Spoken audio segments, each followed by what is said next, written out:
नमस्कार मित्रांनो, निरोगी आयुष्यामध्ये तुमचं मनःपूर्वक स्वागत आहे। तुम्हालाही सकाळी उठल्यावर अंग आखडल्यासारखं वाटतं का? सांधे कटकट करतात का?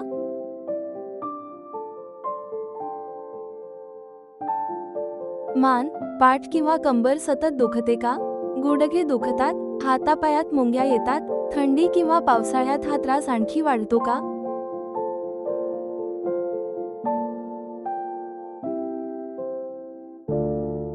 जर यापैकी एक जरी समस्या तुम्हाला असेल तर हा व्हिडिओ शेवटपर्यंत नक्की पहा। आज आपण जाणून घेणार आहोत, शरीरात वात का वाढतो, त्याची सुरुवातीची लक्षणं कोणती,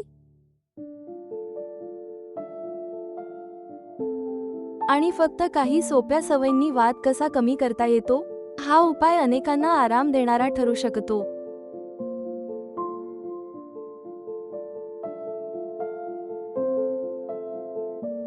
वात म्हणजे काय? आयुर्वेदानुसार आपल्या शरीरात 3 दोष असतात: वात, पित्त आणि कफ। यापैकी वात हा शरीरातील सर्व हालचाली नियंत्रित करणारा दोष आहे।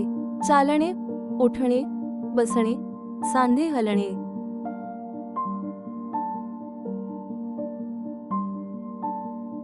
मेंदूपासून शरीराला संदेश जाणे, ही सर्व कामं वातामुळेच होतात। पण जेव्हा वात वाढतो तेव्हा शरीरात कोरडेपणा वाढतो,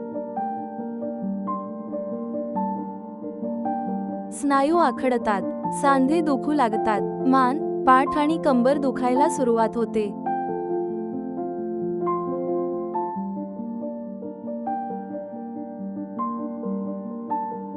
वात वाढल्याची लक्षणे: जर खालीलपैकी अनेक लक्षणं असतील तर शरीरात वात वाढलेला असू शकतो: सांधे कटकट होणे, गुडघे दुखी, कंबर दुखी, मानेचा त्रास, पाठीत वेदना,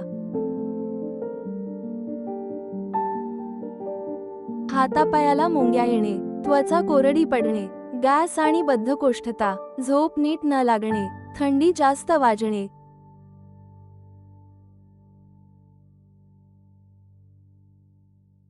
वात का वाढतो? सगळ्यात मोठं कारण म्हणजे चुकीची जीवनशैली। उशिरा झोपणे, उशिरा उठणे, भूक लागली तरी न खाणे,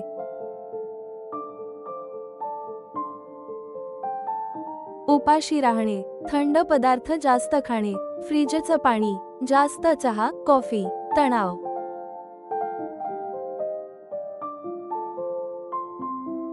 रात्री उशिरापर्यंत मोबाईल वापरणे, व्यायामाचा अभाव, वाढतं वय, यामुळे वात हळूहळू वाढत जातो।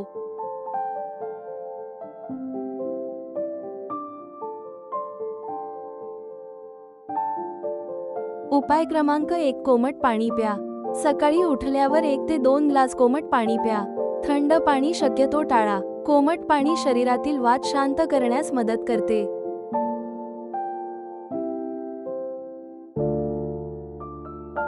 उपाय क्रमांक 2: रोज तिळाच्या तेलाने मालिश। हा आयुर्वेदातील अत्यंत प्रभावी उपाय आहे। तिळाचे थोडेसे कोमट तेल घ्या। गुडघे, कंबर, माननीय, खांदे, पाय, हात यांना हलक्या हाताने 10 मिनिटे मालिश करा। त्यानंतर कोमट पाण्याने अंघोळ करा, यामुळे स्नायूंना आराम मिळतो।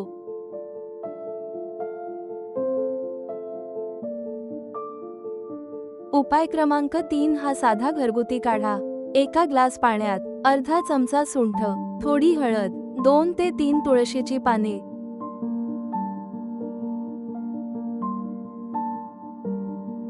थोडं जिरे, हे उकळा। कोमट झाल्यावर प्या। हा काढा शरीर उबदार ठेवण्यास मदत करतो।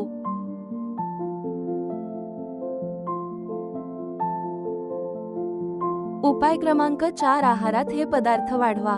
तूप, गरम दूध, मुगाची खिचडी, शिजवलेल्या भाज्या,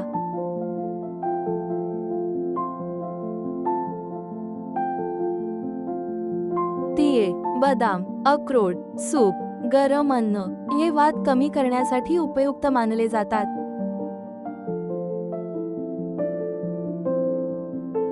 हे पदार्थ कमी करा। थंड पेये, फ्रीजमधील अन्न, बिस्किटे, बेकरी पदार्थ,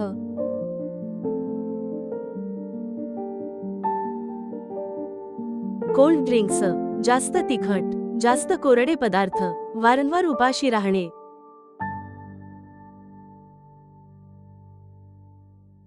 उपाय क्रमांक 5 रोज 20 मिनिटे चालणे. चालण्यामुळे सांधे हलतात, रक्ताभिसरण सुधारते, स्नायू मजबूत होतात, वात कमी होण्यास मदत मिळते.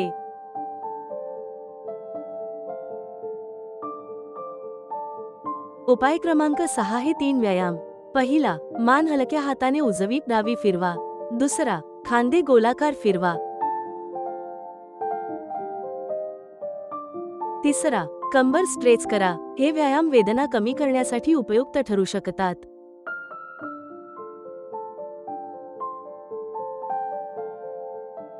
उपाय क्रमांक 7 झोप पूर्ण घ्या. रात्री 10 ते 11 दरम्यान झोपण्याचा प्रयत्न करा. किमान 7 ते 8 तास झोप घ्या. अपूर्ण झोपेमुळेही वात वाढू शकतो.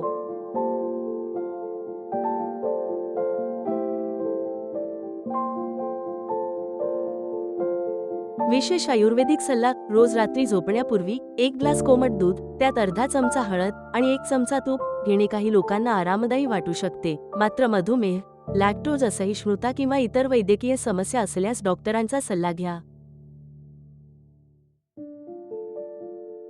कोणत्या वेळी डॉक्टरांकडे जावे? जर वेदना सतत वाढत असतील, हातापायात ताकद कमी होत असेल, सुन्नपणा वाढत असेल,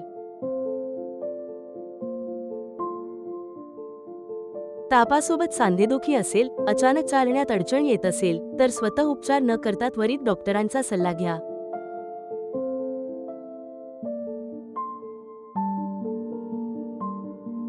तर मित्रांनो, लक्षात ठेवा, वात वाढणे ही एकाच दिवसात निर्माण होणारी समस्या नाही. चुकीच्या सवयींमुळे तो हळूहळू वाढतो. पण चांगला आहार, योग्य झोप, हलका व्यायाम,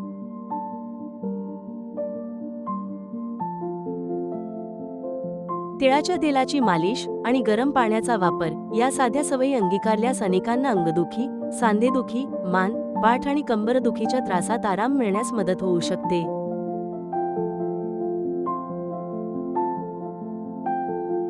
व्हिडिओ आवडला असेल तर लाईक करा, तुमच्या फॅमिली आणि फ्रेंड्स सोबत शेअर करा आणि अशाच आरोग्यदायी माहितींसाठी आपल्या निरोगी आयुष चॅनेलला सबस्क्राईब करा.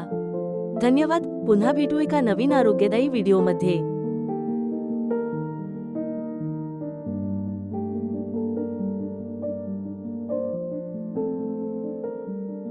सूचना: या व्हिडिओतील माहिती ही फक्त शैक्षणिक उद्देशासाठी आहे. ही वैद्यकीय सल्ला नाही. आरोग्यविषयक समस्यांसाठी नेहमी तज्ञ डॉक्टरांचा सल्ला घ्या. आपल्या आरोग्यासंबंधी घेतलेले सर्व निर्णय व त्याचे परिणाम याची जबाबदारी आपली स्वतःची असेल.